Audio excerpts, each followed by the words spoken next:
कि आईआरजीसी जो कि पासदाराने इनकलाब है, रिवॉल्यूशनरी गार्ड है ईरान के, उन्होंने कहा है कि वो अब पीछे हटने वाले नहीं है। अब ये आर पार की लड़ाई है और ये जंग जब भी रुकेगी जब एक तरह से ईरान चाहेगा। आप देखिए कि जब जंग रुकने की बात होती है तो पहले ही ईरान ने क्लियर कर दिया है। ईरान ने अपने दरअसल कई नुकाती जो एक पूरा मुजवजा जो एक जो शराइत है इनकी, वो एक तरह से इजराइल और अमेरिका के सामने ईरान ने रख दी है और कहा कि अगर अमेरिका और इजराइल इन शर्तों को मानते हैं, डोनाल्ड ट्रंप अगर ईरान की शर्तों पर राजी होते हैं, तब तो यह जंग रुक सकती है, वरना यह जंग चलती रहेगी। और शराइत भी देखिए क्या है कि अभी तक की इस जंग में जो जंग ईरान के ऊपर थोपी गई है इजराइल और अमेरिका की तरफ से, इस जंग में जो नुकसान ईरान का हुआ है उसका पूरा हर्जाना दिया जाए, दोबारा से यह मानकर चला जाए कि इस तरह की जंग ईरान पर नहीं थोपी जाएगी, पूरा इलाका जंग से महफूज रहेगा, यह दूसरी बड़ी शर्त है। और इसके अलावा यह कहा गया है कि पूरी तरह से एक तरह से जमानत दी जाए कि इस इलाके में अब मशरिक़ वुस्ता में इस तरह की जंग नहीं छेड़ी जाएगी। तो कहीं ना कहीं जो शर्तें ईरान की तरफ से लगाई गई हैं वो बहुत बड़ी शर्त है। इसमें एक शर्त यह भी है कि जो पाबंदियां ईरान के ऊपर लगाई गई हैं, जिस तरह से ईरान को असलहा, गोला बारूद या कारोबारी तौर से एक तरह से पाबंदी लगाकर रखी गई है, 20-25 साल से ये पाबंदियां लगातार ईरान झेलता आ रहा है। ऐसे में ये पाबंदियां भी एक तरह से हटाई जाएं, यानी ईरान का ये कहना है कि जब ये पाबंदियां हटाई जाएंगी, ये तमाम शर्तें एक तरह से मानी जाएंगी, उसके बाद ही ये जंग एक तरह से रुक सकती है। और आप देखिए कि एक तरफ इजराइल और अमेरिका के जो बयानात हैं, डोनाल्ड ट्रंप और नेतन्याहू के जो बयानात हैं, उन पर दरअसल भरोसा नहीं किया जा सकता है, क्योंकि एक तरफ डोनाल्ड ट्रंप जंग रोकने की बात करते हैं, बातचीत की बात करते हैं, और दूसरी तरफ उनके हमले लगातार जारी रहते हैं। एक तरफ अमेरिका बात करने की बात करता है, लेकिन इजराइल के हमले लगातार तेहरान पर जारी हैं, ईरान के दूसरे शहरों में लगातार हमले जारी हैं। इसलिए अब ईरान समझ चुका है कि बातचीत में कुछ नहीं रखा है। बातचीत दरअसल ये बातचीत का फायदा उठाते हैं, और जिस वक्त फरवरी के आखिर में यह जंग शुरू हुई, उस वक्त भी आप देखिए कि इजराइल, अमेरिका और ईरान के दरमियान बातचीत चल रही थी। कई मुल्क दरअसल चाहते थे कि मशरिक़ वुस्ता में जंग न छिड़े और बातचीत से मसला हल हो जाए, लेकिन एक तरफ बातचीत चल रही थी और दूसरी तरफ अमेरिका और इजराइल ने मुश्तरका तौर पर तेहरान पर हमला कर दिया था। तो ऐसे में अब तेहरान, ईरान ये समझ चुके हैं कि बातचीत दरअसल एक बहाना है और अब बातचीत से इसमें कुछ नहीं होने वाला है। अगर इसी तरह से बातचीत होती रहेगी तो अमेरिका और इजराइल इसी तरह से नापाक हमले ईरान पर करते रहेंगे। इसी वजह से अब आईआरजीसी की बात करें, रिवॉल्यूशनरी गार्ड्स की बात करें, ईरान की लीडरशिप की बात करें, जो लगातार एक तरह से खत्म हो रही है, लेकिन फिर भी ईरान इस जंग में एक तरह से डटा हुआ है। एक लीडर को शहीद किया जाता है, दूसरा लीडर खड़ा हो जाता है, एक कमांडर को शहीद किया जाता है, दूसरा कमांडर मैदान में निकल कर आ जाता है।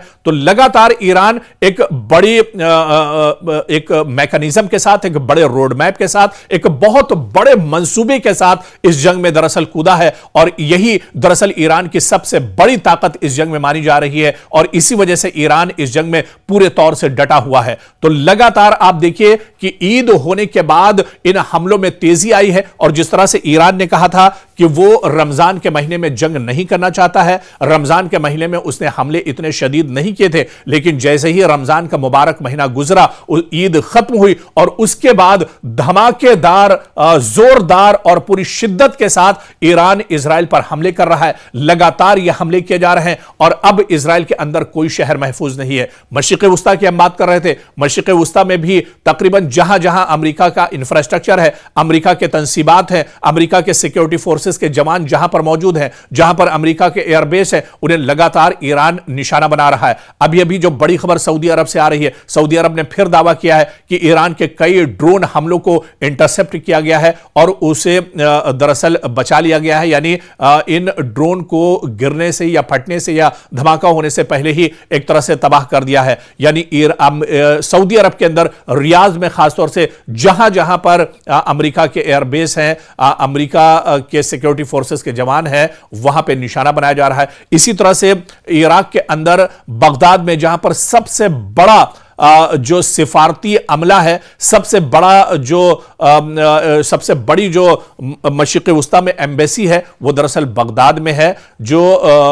बताया जाता है कि एक पूरा शहर दरअसल अमेरिका ने यहां पर बसा कर रखा है अपनी एम्बेसी में। उस एम्बेसी को लगातार निशाना बनाया जा रहा है। इसके अलावा अब कतर में हमले दरअसल रुके हैं। कतर में ईरान हमले नहीं कर रहा है क्योंकि कतर की गवर्नमेंट से कुछ ईरान की शायद डील हुई है, इस वजह से अब यहां पर हमले नहीं हो रहे। लेकिन ईरान ने यह साफ कर दिया है कि मशरिक़ वस्ता में जहां जहां अमेरिका का इंफ्रास्ट्रक्चर है उसे तबाह बर्बाद करने के बाद ही वह हमले एक तरह से रोकेगा। और मशरिक़ वस्ता में अब आप देख लीजिए, मिडिल ईस्ट में जहां जहां अमेरिका के एयरबेस थे वो तकरीबन एयरबेस अब खत्म हो चुके हैं। इसके बाद आप अबना हुर्मुज़ पर आ जाइए। अबना हुर्मुज़ को लेकर डोनाल्ड ट्रंप कह रहे हैं कि अबना हुर्मुज़ को फौरन ईरान को खोलना चाहिए। दूसरी तरफ ईरान का कहना है कि हमने अबना हुर्मुज़ बंद कहां किया है, अबना हुर्मुज़ खुला हुआ है लेकिन सिर्फ हमारे दुश्मनों के लिए बंद है, यानी इजराइल और अमेरिका या इनके जो साथी हैं, इनके जो अलायंस ममालिक हैं, उनके लिए दरअसल अबना हुर्मुज़ बंद है,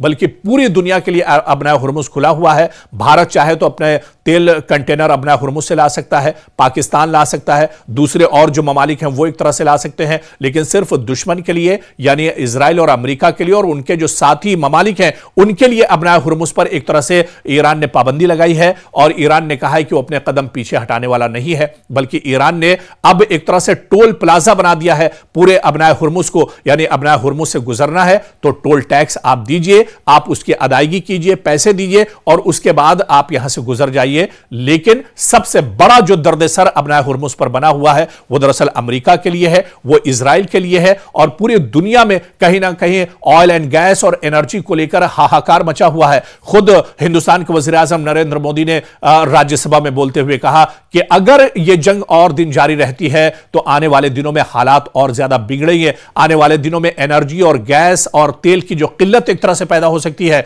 और डोनाल्ड ट्रंप इसे बहुत अच्छे से समझ रहे हैं। अमेरिका में भी गैस और ऑयल और पेट्रोलियम की कमी हो रही है। एक तरह से इजराइल भी कहीं ना कहीं परेशान है। इजराइल के हैफा में जो रिफाइनरी है उसे एक तरह से ईरान ने नाकारा बना दिया है। तो कुल मिलाकर जो सूरत हाल है वो बहुत भयानक, बहुत खतरनाक सूरत हाल एक तरह से है और ईरान भरपूर तरीके से हमले कर रहा है। दुश्मन ने सोचा नहीं था कि ईरान इतनी मजबूती के साथ हमले करेगा और अब इस जंग में बुरी तरह से इजराइल और अमेरिका फंस चुके हैं और इन्हें निकलने का रास्ता इस जंग से नहीं मिल पा रहा है।